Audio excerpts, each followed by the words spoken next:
Lucy Bennett stared out the observation window as her transport ship approached Conservation Station Omega-7. The station hung in space like a metal flower, its petals spreading out around a central core. Beyond it, the planet Draconis Prime glowed with shades of purple and gold. She had dreamed of this assignment for months, ever since graduating from the xenobiology program. Working with an endangered species was exactly what she wanted to do with her life. The docking procedure took 20 minutes. Lucy grabbed her 2 bags and made her way through the airlock. A tall, reptilian figure waited for her in the reception bay. His scales were deep emerald green, and his eyes were golden with vertical pupils. He wore a white lab coat that seemed oddly formal on his dragon-like body. "Dr. Bennett, I presume," the Drakari said. His voice was deep and resonant. "I am Elder Vrex, chief scientist of this facility." "Please, just Lucy," she said, extending her hand. "It's an honor to meet you, Elder Vrex." Vrex looked at her hand for a moment before carefully shaking it. His grip was gentle despite his clawed fingers. "We are pleased to have human expertise. Your species has shown remarkable success with conservation efforts." As they walked through the corridors, Vrex explained the station's purpose. The Drakari had once been numerous, spread across 3 star systems, but environmental collapse on their worlds had reduced their numbers drastically. This clutch of 7 eggs represented hope for the future. They were the last fertile eggs produced in a decade. "The incubation chamber is climate-controlled to match the conditions of ancient Draconis," Vrex said. "We have studied every detail, every variable. The eggs should hatch within the next standard month." They turned a corner and nearly collided with another Drakari rushing in the opposite direction. This one was smaller, with rust-colored scales. "Elder Vrex, you must come immediately. 3 of the eggs have hatched early. The hatchlings are weak. We cannot stabilize them." Vrex's scales seemed to pale slightly. "Impossible. The incubation cycle should not complete for another 28 days. "Nevertheless, it has happened. Dr. Kresh is with them now, but their vital signs are dropping." Lucy followed as both Drakari hurried toward the incubation chamber. Her heart pounded. This was not how her first day was supposed to go. The chamber was larger than she expected, with soft lighting that mimicked sunlight. 3 small forms lay on heated platforms, attended by 2 more Drakari scientists who moved with urgent precision. The hatchlings were beautiful. Each one was about the size of a house cat, with scales that shifted between colors. Their wings were folded against their sides, still too delicate for flight. But Lucy could see immediately that something was wrong. Their breathing was shallow and they barely moved. "Body temperature is dropping despite the heat lamps," one scientist said. "Nutrient absorption is minimal. I do not understand what is failing." Vrex approached the platform slowly. "Have you administered the standard supplements?" "Yes, Elder, everything by procedure, but they continue to decline." Lucy set down her bags and moved closer. She had studied Drakari biology extensively, but seeing the hatchlings in person was different. One of them, the smallest, opened its eyes as she approached. They were bright blue, clearer than any sky. The tiny dragon made a soft sound, almost like a question. Without thinking, Lucy smiled. "Hey there, little one. You're going to be okay." The hatchling's scales flickered with a faint light. It was so brief that Lucy almost missed it. But she had seen it. The scales had glowed. "Did you see that?" she asked. "See what?" Vrex replied. "The glow! When I spoke, its scales lit up for just a second." The Drakari scientists exchanged glances. "Hatchlings do not exhibit bioluminescence until they are at least 6 months old," Dr. Kresh said. "It must have been a reflection from the equipment." But Lucy was not convinced. She leaned closer to the smallest hatchling and spoke again, keeping her voice warm and gentle. "You're very brave coming out early like this.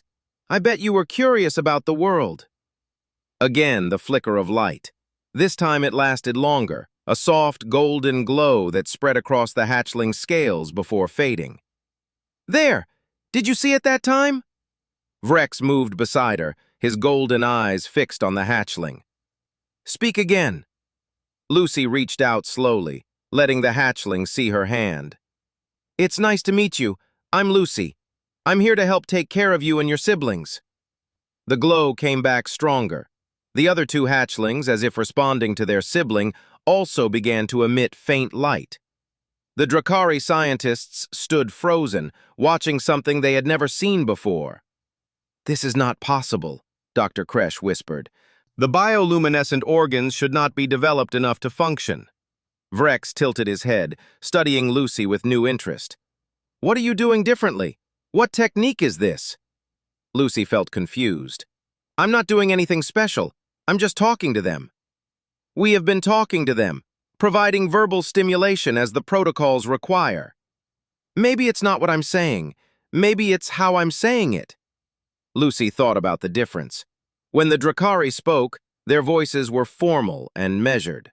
She had noticed it immediately. Every word was precise and controlled. "Can I try something?" Vrex gestured for her to continue. Lucy pulled up a stool and sat beside the smallest hatchling's platform. She began speaking softly about her journey to the station, about her excitement at meeting them, about how she had always loved learning about different species.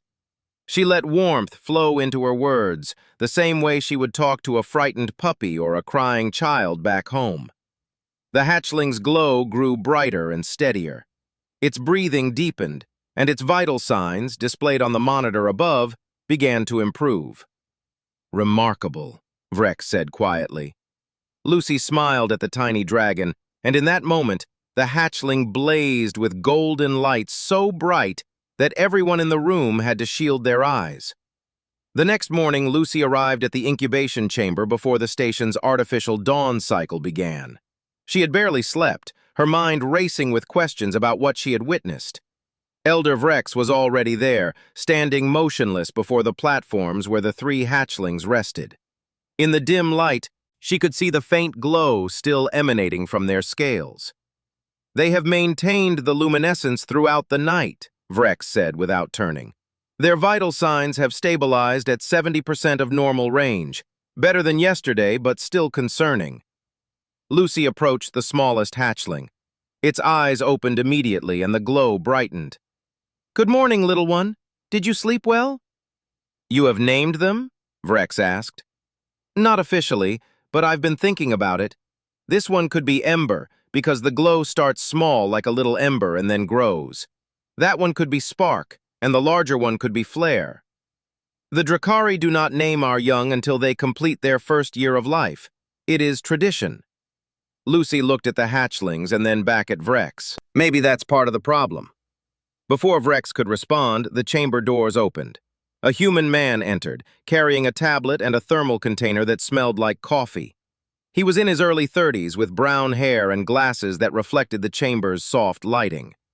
"You must be Lucy," he said with a friendly smile. "I'm Kevin Harris, the station's anthropologist. Elder Vrex mentioned your breakthrough last night. I had to see it for myself." Lucy shook his hand. "It wasn't really a breakthrough. I just talked to them." "Which is more than anyone else thought to do in the right way," Kevin said.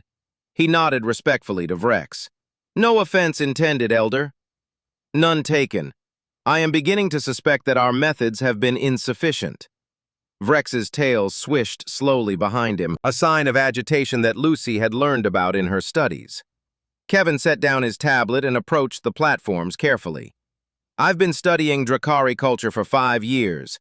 One thing I've noticed is that your species values restraint and formality above almost everything else. Discipline and control are the foundations of civilization," Vrex said.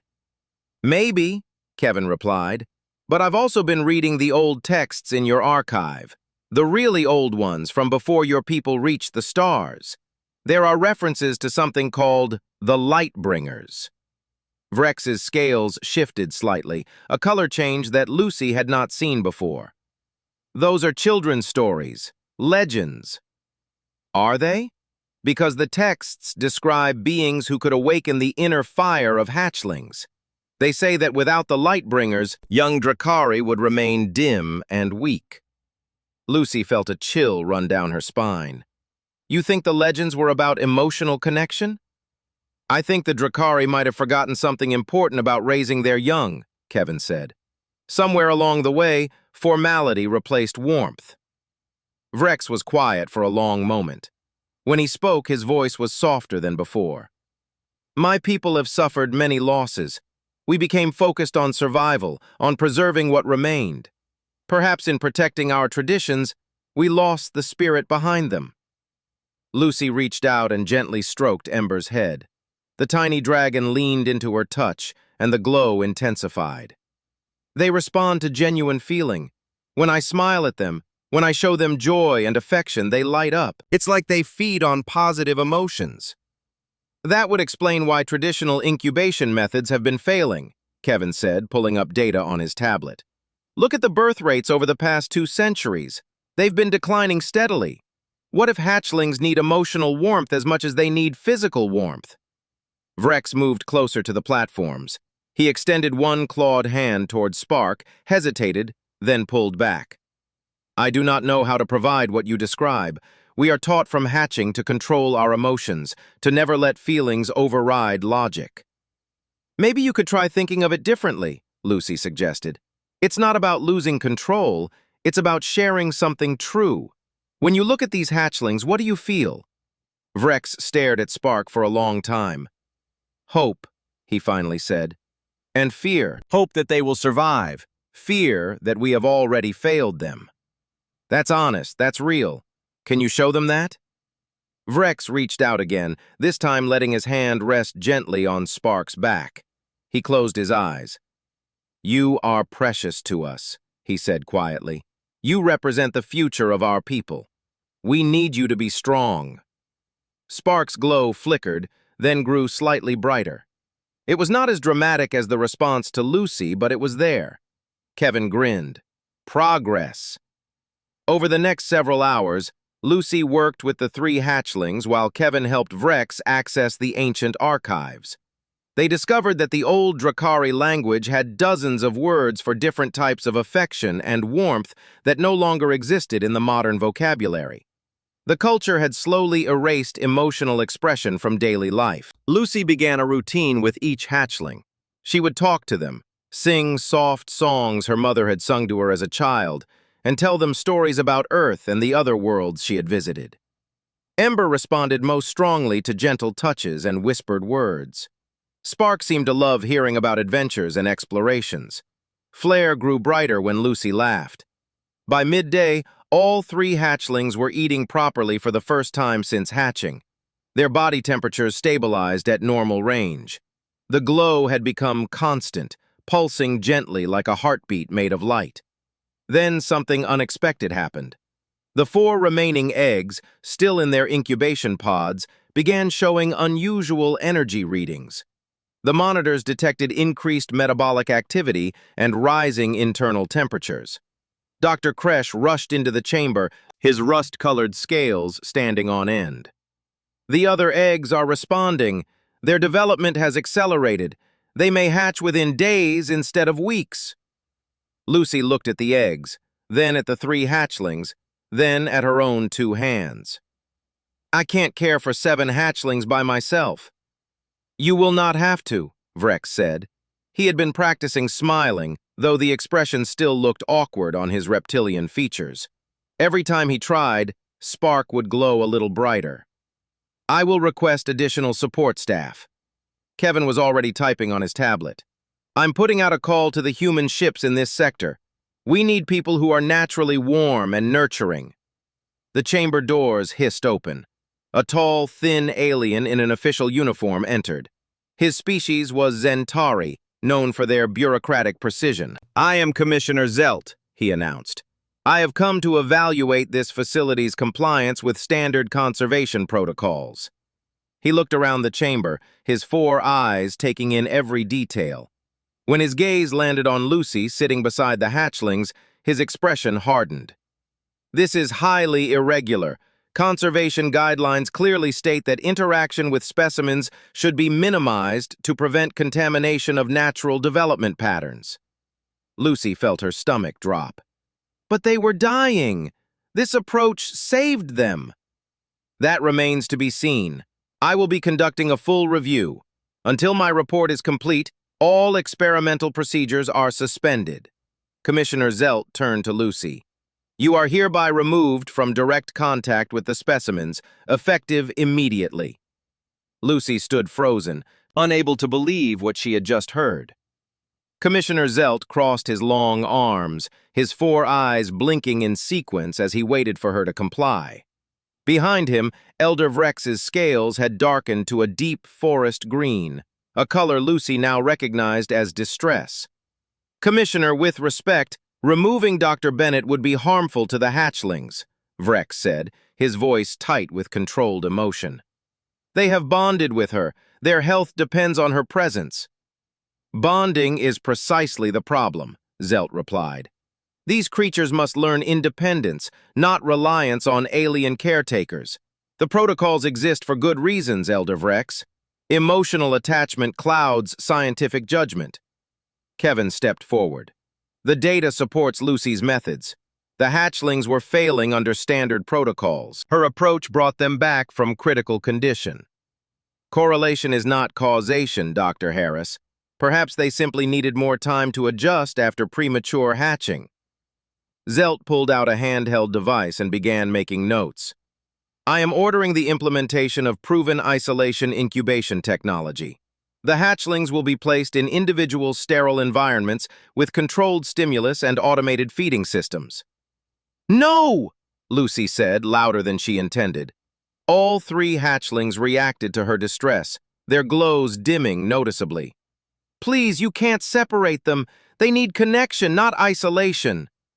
Your emotional response demonstrates exactly why you must be removed from this project, Zelt said coldly. Science requires objectivity. Gather your belongings, Dr. Bennett. You will be reassigned to data analysis duties. Lucy looked at Ember, whose blue eyes were fixed on her face. The tiny dragon made a soft chirping sound, questioning. Her heart felt like it was breaking. Can I at least say goodbye? That would only reinforce the inappropriate attachment. Please leave now. Vrex moved to block Zelt's path. I am the chief scientist of this facility.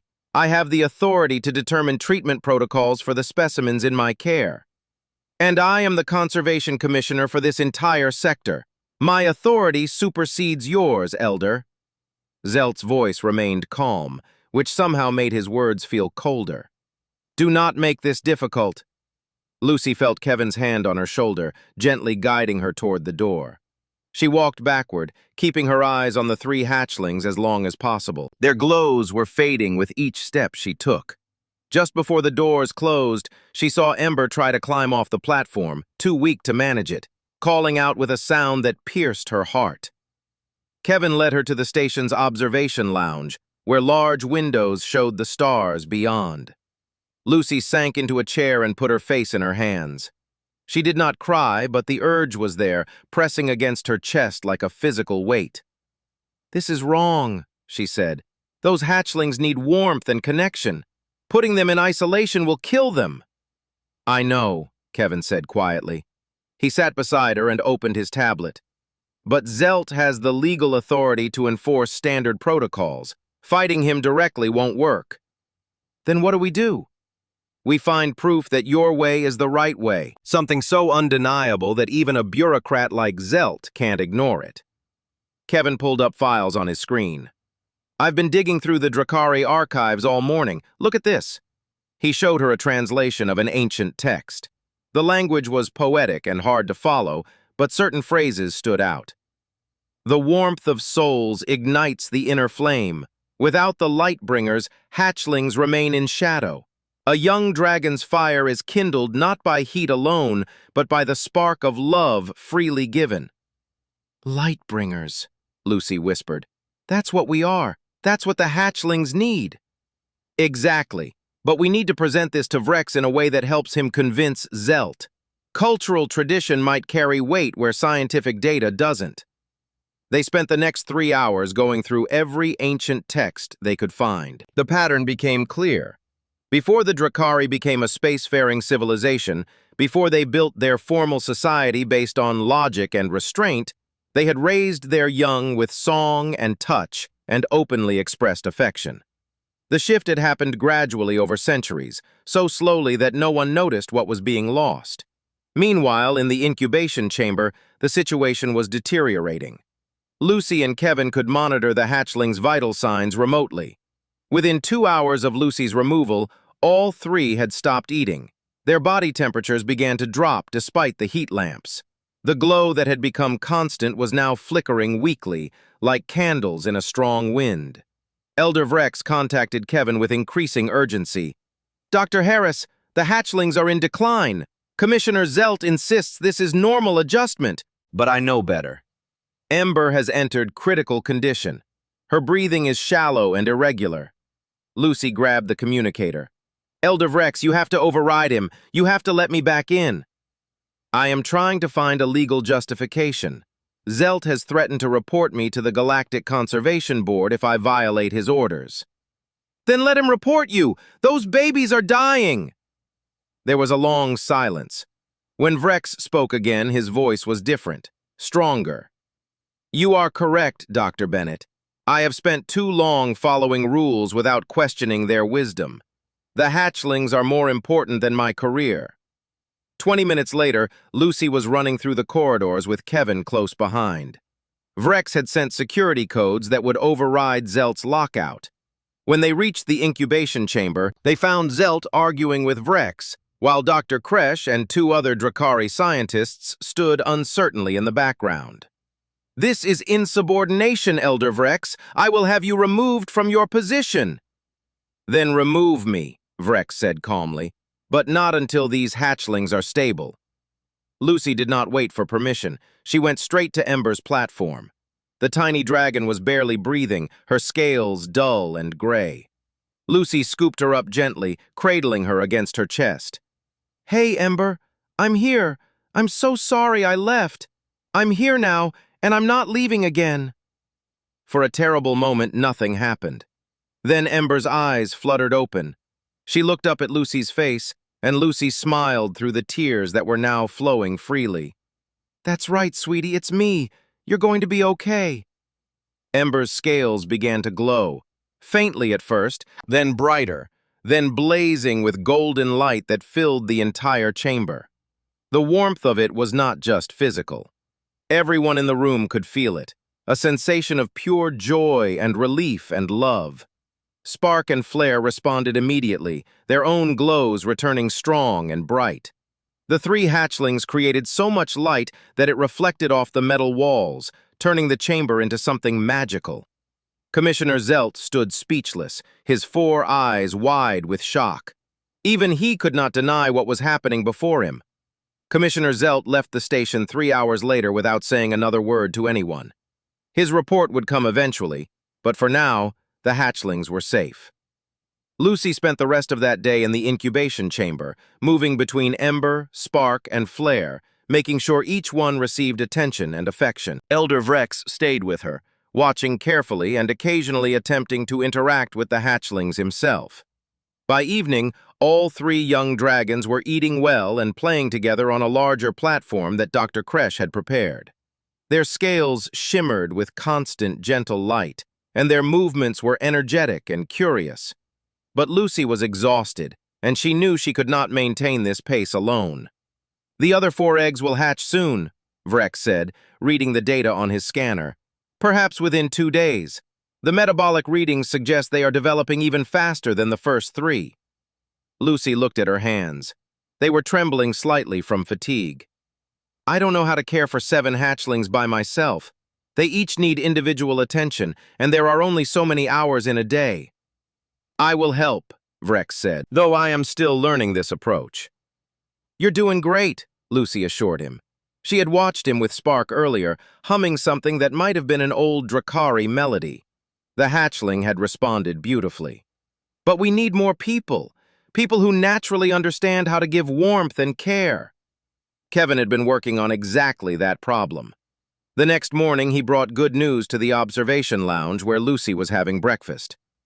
"I put out a priority call to all human vessels within 3 days' travel. I explained the situation and asked for volunteers with experience in childcare or xenobiology." "And?" Lucy asked hopefully. 5 ships responded. They're sending people." Kevin grinned. "We're going to have help." The volunteers arrived over the next day and a half. Amy Collins came first, a cheerful woman with gray hair pulled back in a braid. She had raised 4 children of her own and worked in a nursery on Earth before joining a research vessel. "I've never met a baby I couldn't love," she said when she first saw the hatchlings. "Even scaly ones with wings." Danny Wright arrived next, a young man barely older than Lucy with an infectious laugh and endless energy. He had studied xenobiology and specialized in animal behavior. "This is amazing," he said, watching Flair chase Spark around the chamber. "They're like puppies, really smart, glowing puppies." Sophie Martinez was quiet and gentle, speaking in soft tones that made even the nervous Ember relax. She had worked with traumatized children on a colony world and understood the importance of patience and consistency. Chris Morgan brought practical skills, setting up better play areas and designing enrichment activities that would challenge the hatchlings' developing minds. Helen Ford, the oldest of the volunteers, had a grandmother's warmth that seemed to transcend species entirely. Together with Lucy and Kevin, they formed a team. Elder Vrex assigned them each to work with specific hatchlings based on personality matches. Lucy remained primarily with Ember, who was still the smallest and most delicate. Amy took to Spark immediately, delighting in the hatchling's adventurous spirit. Danny bonded with Flair, whose playfulness matched his own energy. But the real test came when the 4 remaining eggs began to crack. Lucy was with Ember when the first egg started showing fracture lines. She called everyone to the chamber immediately. The hatching process took 3 hours, and it was nothing like the clinical descriptions in the textbooks. The tiny dragon inside struggled and fought, using a small horn on its snout to break through the shell. When it finally emerged, wet and exhausted, it was even smaller than Ember had been. "Oh, you poor tiny thing," Sophie whispered, carefully lifting the hatchling and wrapping it in a warming cloth. "You worked so hard." The hatchling's eyes opened, focusing on Sophie's face. When Sophie smiled, the newborn dragon glowed for the first time, a soft amber light that pulsed with its rapid heartbeat. "Hello there, brave one," Sophie said. "Welcome to the world." The other 3 eggs hatched within the next 12 hours.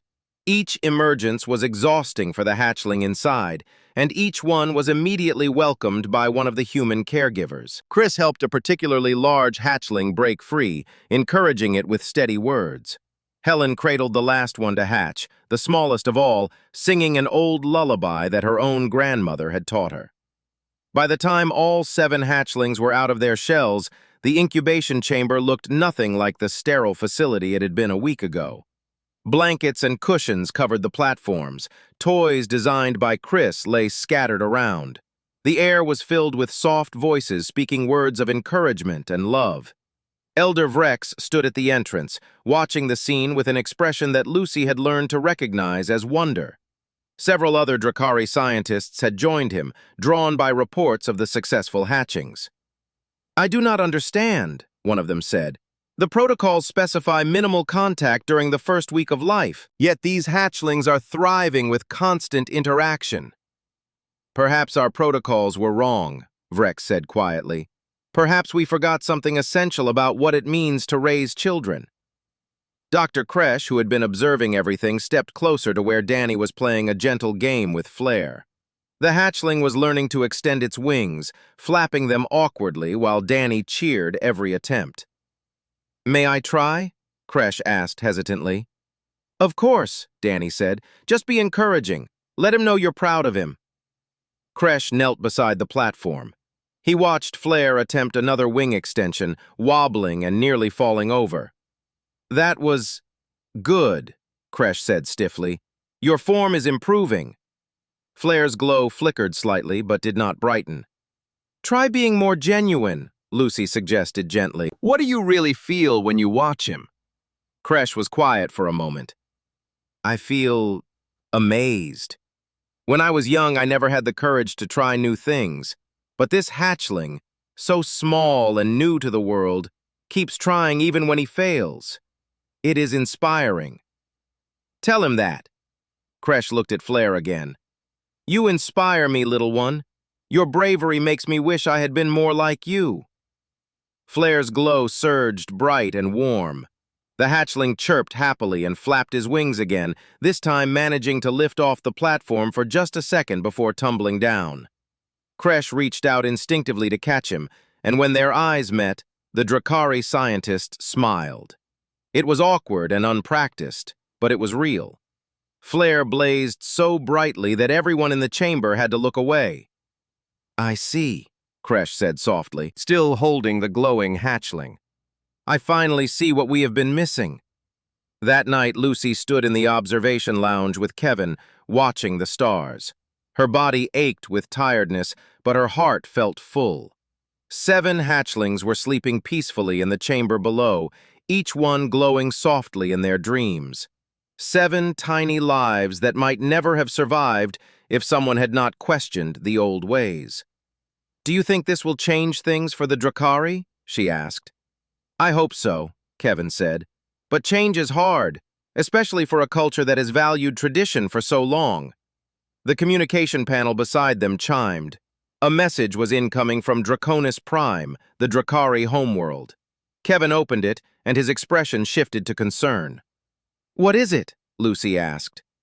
A delegation is coming from the homeworld. They've heard about what's happening here. Kevin read further down the message. They're led by High Chancellor Morax himself. Is that good or bad? Kevin's frown deepened. Morax is known for being extremely traditional.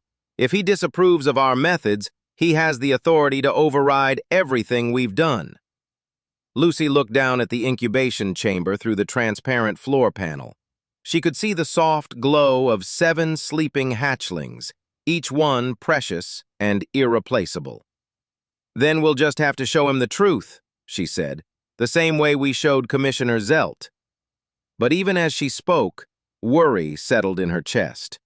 Some people could not be convinced by evidence alone. Some people held on to their beliefs no matter what reality showed them. And if High Chancellor Morax was that kind of person, the hatchlings might be in more danger than ever before. High Chancellor Morax arrived on the station exactly 3 days later. Lucy had spent those days preparing, making sure the incubation chamber was clean and organized, while still maintaining the warm, nurturing environment the hatchlings needed. All 7 young dragons were thriving now, their scales bright and their movements growing stronger each day. Elder Vrex met the Chancellor at the docking bay with the full complement of station scientists. Lucy and the other human volunteers waited in the incubation chamber, each staying close to the hatchlings they had bonded with. Through the viewing window, Lucy could see the delegation approaching. High Chancellor Morax was massive even for a Drakari, his scales a deep midnight blue that appeared almost black. His movements were precise and controlled, radiating authority with every step. The chamber doors opened, and Morax entered, followed by 6 other high-ranking Drakari officials. His golden eyes swept across the room, taking in the blankets, the toys, the humans sitting among the hatchlings. His expression remained completely neutral, impossible to read. So this is the miracle we have heard about, Morax said. His voice was deeper than Vrex's, resonating through the chamber. Hatchlings raised by aliens using methods that contradict every established protocol. High Chancellor, if you would observe the hatchling's condition, Vrex began, but Morax raised one clawed hand for silence. I have read the reports, Elder Vrex. I have seen the data. What I have not seen is whether these methods produce Drakari worthy of our heritage. He moved closer to where Amy sat with Spark. The hatchling looked up at the imposing figure and instinctively pressed closer to Amy, who wrapped a protective arm around the small dragon. They are frightened, Morax observed. They don't know you yet, Lucy said, trying to keep her voice respectful. They respond to warmth and kindness. Once they feel safe with you, they'll open up. The Drakari do not coddle our young. We prepare them for a harsh universe through discipline and structure. Morax turned to face Lucy directly. Your methods create weakness and dependency. With respect, High Chancellor, that's not true, Kevin said, stepping forward. We've been documenting their development. These hatchlings are learning fast, slow more curiosity, and demonstrating better problem-solving skills than any previous generation, according to your own historical records.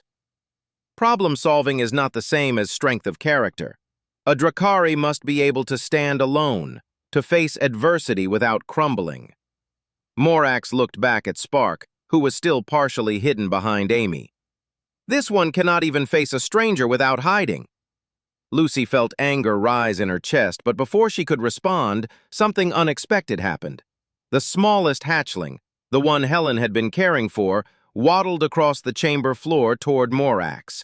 Its glow was steady and unafraid. When it reached the High Chancellor's feet, it sat down and looked up at him with clear, curious eyes. Helen had named this one Cinder, and the tiny dragon had proven to be the most fearless of all 7 hatchlings, despite being the smallest. Now Cinder chirped softly, tilting its head as if asking a question. Morax stared down at the hatchling. This one is exceptionally small. In the old ways, it would have been culled to preserve resources for the stronger siblings. In the old ways, your entire species would have died out centuries ago, Helen said quietly. She was the oldest human present, and her voice carried the weight of years. Sometimes the old ways need to change if we want to survive. You presume to lecture me about my own culture? I presume to tell you what I see. That little one at your feet has more courage than hatchlings twice its size. It came to you not because it's weak, but because it wanted to know you.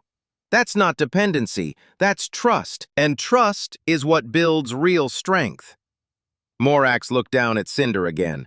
The hatchling was still watching him, waiting. For a long moment, nothing happened. Then Morax did something that shocked everyone in the chamber.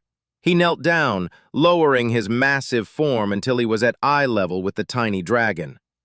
"Why do you not fear me, small one?" he asked. Cinder chirped again and took a small step forward, close enough to touch Morax's scaled hand. "The hatchling senses something in you," Vrex said carefully. "Perhaps something you have kept buried for a long time." Morax was silent. His clawed hand trembled slightly, then very carefully, very gently, he touched Cinder's head with one finger. The hatchling leaned into the touch, and its glow brightened. "I remember," Morax said, his voice barely above a whisper. "When I was newly hatched, before the training began, before I learned to suppress everything soft within me, there was warmth. My caretaker would hum to me in the darkness. I had forgotten that sound until this moment. You don't have to forget anymore," Lucy said softly. "That warmth is still part of who you are." Morax lifted Cinder carefully, holding the small dragon in his large hands. "We convinced ourselves that eliminating emotional expression made us stronger, but perhaps it only made us colder. Perhaps it made us forget how to truly live." One of the officials in his delegation stepped forward. "High Chancellor, surely you are not suggesting we abandon our cultural foundations based on sentiment?" "I am suggesting that our cultural foundations led us to the brink of extinction," Morax said, his voice firm. "Look at these 7 hatchlings. They are healthier and stronger than any born in the last 50 years. The data does not lie, even if we have been lying to ourselves." Cinder nuzzled against Morax's chest, and the High Chancellor did something that no one had ever seen him do before. He smiled. It was small and uncertain, the smile of someone who had forgotten how, but it was genuine. Cinder's glow exploded into brilliant light, so bright and warm that it seemed to fill not just the chamber, but the entire station. The other 6 hatchlings responded, their own lights flaring in harmony. Together they created a radiance that was almost overwhelming in its beauty and intensity. Morax stood there holding Cinder, bathed in the combined glow of 7 young dragons who represented hope for the future. Tears formed in his golden eyes, something Lucy had not known was possible for the Drakari. "Forgive me," he said to the hatchlings, to Vrex, to the humans who had saved them. "Forgive us all for what we almost lost." The next weeks brought rapid changes. High Chancellor Morax returned to Draconis Prime, and proposed a complete restructuring of hatchling care protocols. It was controversial, and many traditionalists opposed it, but Morax was persuasive. He showed them recordings of the 7 hatchlings, their strength and vitality undeniable. He shared the ancient texts that Kevin and Lucy had discovered, reminding the Drakari of what they once knew. Lucy was appointed chief consultant for Drakari hatchling development, working alongside Elder Vrex, who became her official partner in the new program. Kevin and the other human volunteers stayed on to help train Drakari caregivers in the art of emotional connection. It was difficult at first. Generations of cultural conditioning could not be undone overnight. But slowly, with patience and practice, the Drakari began to remember how to express warmth. Dr. Kresh became one of the best students, his natural wonder at the hatchlings overcoming his formal training. Even Commissioner Zelt eventually sent a terse message acknowledging that the experimental protocols had merit, though he never quite apologized for his earlier interference. 6 months later, Lucy sat in the observation lounge watching the stars. All 7 hatchlings had grown significantly, though Cinder remained the smallest. They were learning to fly now, taking short gliding jumps under careful supervision. Through the window, she could see them in the practice chamber, their glows creating patterns of light as they soared. Elder Vrex joined her, moving with the quiet grace that came naturally to his species. The High Chancellor has announced that 20 new eggs have been successfully fertilized on the homeworld. The first fertile clutch in 3 years. "That's wonderful," Lucy said, genuinely delighted. "He credits the change in our society. The willingness to embrace warmth again has affected more than just hatchling care. Our people are different now. Happier, perhaps." Vrex paused. "You changed our entire civilization, Lucy Bennett. You and your simple insight that love matters. It wasn't just me, it was all of us, working together. Nevertheless, you were the catalyst, the light bringer that our legends foretold." In the practice chamber, Ember flew in a graceful arc and landed perfectly on a platform. The young dragon looked toward the observation window, somehow sensing Lucy watching, and glowed brighter in greeting. Lucy smiled and waved. All 7 hatchlings blazed with golden light, their joy and love visible as pure radiance. The light reflected off the station's metal surfaces, bounced through the corridors, and shone out into the darkness of space. From a distance, Conservation Station Omega-7 looked like a small sun, a beacon of hope, powered not by fusion or technology, but by the simplest and most powerful force in the universe, the force of connection, the warmth of souls, the light that awakens when someone genuinely smiles and means it.